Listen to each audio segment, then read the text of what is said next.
Mein Name ist Oliver Riedmüller. Ich bin Geschäftsführer von der Firma Riedmüller Bau GmbH, Bauleiter, Geschäftsführer, eigentlich Mädchen für alles.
Momentan sind wir gerade beim Einziehen vom ersten Abschnitt, ca. 120 Meter. Die Arbeiten laufen bis jetzt planmäßig. Trotz der schlechten Witterungsverhältnisse sind wir eigentlich soweit zufrieden.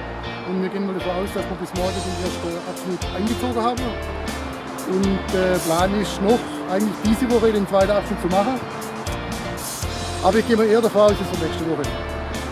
Sodass wir Mitte, Ende nächste Woche den Leitungszusammenschluss machen können und die Schachtarbeiten und die Restarbeiten. Und wir sind guter Dinge, dass wir in den 3 Wochen die Baumaßnahmen abschließen können.